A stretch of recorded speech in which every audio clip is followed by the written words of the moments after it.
Hello guys, কেমন আছো সকলে? আশা করছি সকলে খুব খুব ভালো আছো। আমি মোটামুটি ভালো আছি। তো আজকে আবারও নিয়ে এলাম একটা রেসিপি ভিডিও। তো রেসিপি ভিডিও আজকে কি করব, আজকে করব আমি ডিম কারি। তো তাই ভাবলাম তোমাদের সাথে শেয়ার করি। অনেকদিন পর ডিম কারিটা করছি, আর ডিম কারিটা আমি আগেও অনেকবার দিয়েছি। তো আজকে আবার দেখো যতটুকু পারবো শেয়ার করব। সবটুকু তো পারা যায় না, ছোটো ছোটো ক্লিপ করে নিয়েছি, তোমাদের সাথে শেয়ার করব। তো তোমরা দেখতে থাকো প্লিজ। ছোটো ছোটো বলতে ওই জিনিসগুলো রেডি করে রেখেছিলাম ওইটুকুই আর কি, আর তেমনভাবে ক্লিপ নিতে পারিনি। তো তোমাদের সাথে শেয়ার করছি, তোমরা দেখতে থাকো প্লিজ। আশা করি পুরো ভিডিওটা দেখলে তোমাদের ভালো লাগবে। প্লিজ পুরো ভিডিওটা দেখার জন্য অনুরোধ থাকলো। তো দেখতে থাকো আমি কীভাবে ডিম কারিটা করছি। দেখো ওখানটাতে ডিমগুলো ভেজে রেখেছি, আলুগুলো ভেজে রেখেছি। আমি তো প্রথমেই বলেছি আজকে ডিম কারি করব।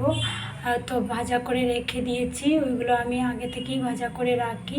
আলুগুলো না ভাজলেও চলে, কিন্তু মানে সহজ হয় ওই জন্য আগে থেকেই ভেজে রাখি। ওখানটাতে কড়াইও বসিয়ে দিয়েছি, মানে ভাজা করেছি যখন, তাহলে তো আগে থেকেই বসিয়ে দিয়েছি। আর অল্প তেল দেওয়া ছিল, তো এগুলো সঙ্গে আরও অল্প তেল দিয়ে দিতে হবে। আর ওখানটাতে দেখো গ্রাইন্ডারে সব কিছু মিক্সিতে করে রেখেছি, মিক্স করে রেখেছি। একবার গ্রাইন্ডার বলছি, একবার মিক্সি বলছি, দুটোই তো সেম। তো এখানটাতে দেখো আমি পেস্ট করে রেখেছি। কিছুটা মানে বেশি হয়ে গেছিলো, ওই জন্য আলাদা আলাদা করে এখানে রসুন, আদা, পেঁয়াজ, টমেটো এগুলো রেখেছি। আর আজকে তো প্রথমেই বলেছিলাম আজকে করবো তো কারেন্টটা নেই, ওই জন্য মানে ভিডিওর কোয়ালিটিটা ভালো হচ্ছে না।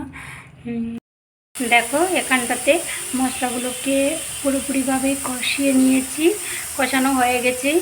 তো অল্প কিছু জল রেখেছি, যে বাটি না, সেটা গামলাতে মশলাগুলো ছিল, তো সেখানে কিছু জল রেখেছি। আর এখানে কষানো হয়ে গেছে, সেই জলটুকু দিয়ে দেব। এই যে দেখো এখানে কিছু জল রেখেছি, এগুলো দিয়ে দেব। এবার দেখো সেই জলটুকু দিয়ে দিয়েছি, ঝোল দিয়ে, মানে ঝোল। আর কেউ চাইলে সাথে মশলার সাথে আলু আর ডিমগুলো আবার দিয়ে কষাতে পারো, কিন্তু আমি এরকম করি না। আমি ওই ঝোলটা দিয়ে তারপর ছাড়ি, যাতে আলু আর ডিমগুলো না ভেঙে যায় এরকম। তো ওই জন্য দেখো আমি কি করেছি, আমি ঝোলটা দিয়ে দিয়েছি। এবার আলু ডিম এগুলো দিয়ে দেবো। এবার দেখো আমি আলু ডিম এগুলো দিয়ে দিয়েছি, ঝোলটা ফুটতে শুরু করলো। এবার আমি ঢাকা দিয়ে রেখে দেব। আমি তেমনভাবে ভিডিও করতে পারি না, ওই জন্য যতটুকু পারি তোমাদের সাথে শেয়ার করি। তোমরা দেখো প্লিজ, আমার ভিডিওগুলো স্কিপ না করে দেখো। পুরো ভিডিওটা দেখলে তোমাদেরই ভালো হবে। আমি তো যারই ভিডিও দেখি না কেন, আমি পুরো ভিডিও দেখি, ওই জন্য তোমাদেরকেও বলবো যে পুরো ভিডিওটা দেখো। তো এবার ঢাকা দিয়ে রেখে দেবো। আমি যতটুকুই পারি তোমাদের সাথে শেয়ার করি, তেমনভাবে এডিটও করতে পারি না, তেমনভাবে ভিডিও করতে পারি না, তবুও আমি চেষ্টা করি তোমাদের সাথে সব কিছু শেয়ার করার। তো দেখো, দেখলে আমার ভালো লাগবে আর কি। তো এবার ঢাকা দিয়ে রেখে দেব। এবার অল্প গরম মশলা দিয়ে দিয়েছি, লাস্ট পর্যায়ে চলে এসছে। তো গরম মশলা দিয়ে ঢাকতে হয়, ঢেকে রাখতে হয়। আমি ওই দেখানোর জন্য আমি একটু মানে ঢাকাটা তুললাম। তো গরম মশলা দিয়ে এবার ঢাকা দিয়ে জাস্ট 5 মিনিটের জন্য রেখে দেবো, তারপর গ্যাসটা অফ করে দেবো। এবার দেখো নামিয়ে নিয়েছি, কত সুন্দর কালার এসেছে। আর ডিম কারিটা আমি যে করি খুবই টেস্টি হয়, আর আমার ভীষণ প্রিয় ডিম কারিটা। ওই জন্য 4টে ডিম দিয়েছিলাম, একটা খাওয়া হয়ে গেছে, হাজব্যান্ডকে খাওয়ার দিয়ে দিয়েছি। তরকারিটা যখন মানে নামাবো তখনই ও বলল খাবার দিতে, তো দিয়ে দিয়েছি ওকে।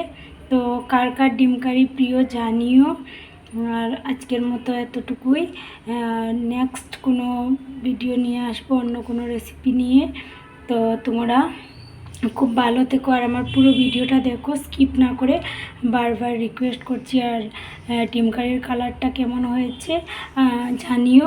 আর এটা গ্রেভিটা একটু মানে রেখেছি, এটা অল্প করে দেখবে, আলু তো ওই জন্য একটু টাইট হয়ে যায়। যখনই আমি আলু দিয়ে কোনো একটা সবজি করি, গ্রেভিটা একটু রাখি, না হয় কী হয়, যখন নামিয়ে রাখি তখন গ্রেভিটা টুকটাক থাকে, তারপর কিছুক্ষণ পরে দেখবো একদম টাইট হয়ে যায়। ওই জন্যই আমি একটু গ্রেভিটা রেখেছি। আর কেমন হলো জানিও। তোমরা তো না খেয়ে টেস্টটা বলতে পারবে না, কিন্তু কালার দেখলেও তো অনেকেই বলে যে চোখের খাওয়া নাকি মুখের খাওয়া, তো ওই জন্য বললাম কালারটা কেমন হয়েছে জানিও। আর আমি তো কাঁচা লঙ্কা দিয়েই সব কিছু করি, তোমাদের জানা আছে, আগেই বলে দিয়েছি। আজকে হয়তো বলিনি, কিন্তু আমি আগে অনেক ভিডিওতে বলেছি আমাদের ইয়েটা কাঁচা লঙ্কা দিয়েই হয়। তো আজকের মতো এতটুকুই। প্লিজ তোমরা আমার পুরো ভিডিওটা দেখো। খুব ভালো থেকো, টাটা।